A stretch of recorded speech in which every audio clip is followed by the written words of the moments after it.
Nationalism is a very potent idea, as powerful as it is volatile with the wrong guidance.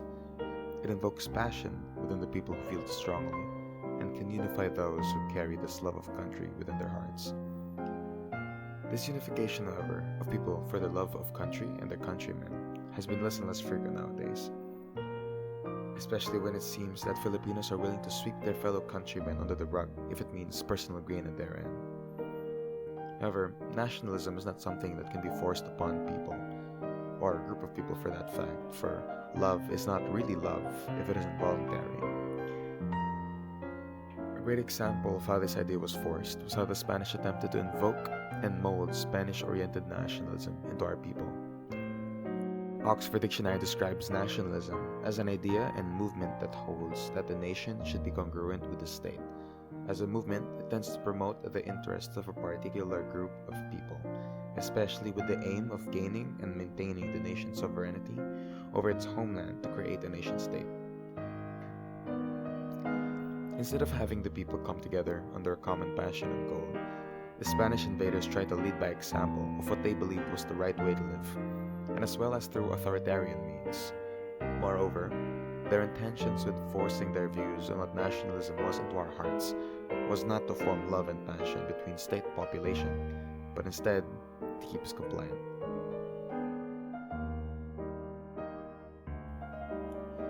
So did that mean that in terms of nationalism, that the Filipinos during the time of the Spanish occupation were at a loss?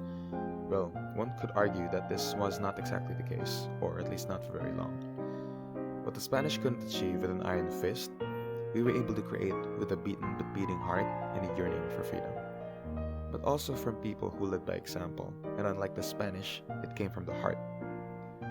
Some noticeable names that come to mind is Andres Bonifacio, Apolinario Mabini, and of course, GERIZAL. These are people known by the Filipino people as heroes or bayanis, and Sharon Del Mento, professor on American Studies and American Filipino Studies, argues that heroes are critical components to the identity axis of nationalism. An individual's veneration of national heroes enhances the individual's sense of belonging to the national collective. By creating a sense of national kinship, heroes facilitate a person's internal allegiance to the nation. The awareness of citizenship and belonging to the people, an element of what Benedict Anderson has called the imagined community that constitutes nationalism. Although, as Filipinos, we gave the word hero a slightly different meaning and a very different name.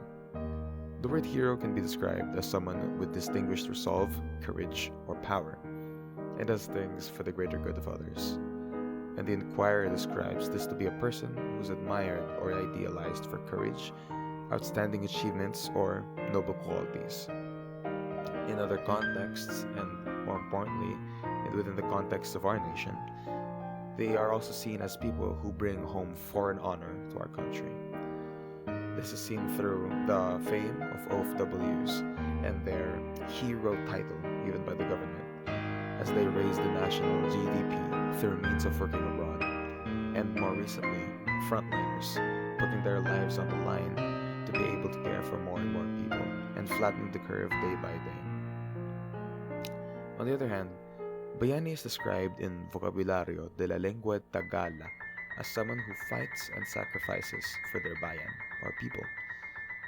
Bayani is also defined as a person who volunteers or offers free service towards a cooperative task or common endeavor. These were the people who practiced bayanihan. If you take this meaning and relate bayani to the root word bayan, referring to a community of people, a town, or the nation, a bayani is someone who goes beyond himself by doing something for the nation, an excerpt from Ambeth Arocampo from the Inquirer. However, to be a bayani today, or to exemplify its traits, one doesn't necessarily have to lay their life down for the country to be able to do so. A great example of what a modern-day bayani looks like is Efren Peña Florida.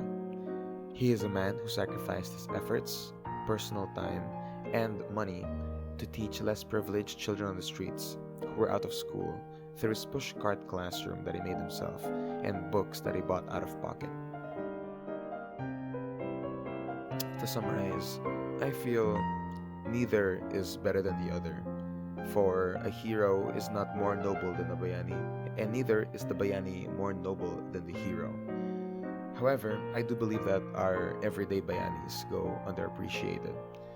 Understanding what it means to be a bayani through our original meaning of the word should be remembered, for it carries such a richer meaning compared to the English counterpart, hero.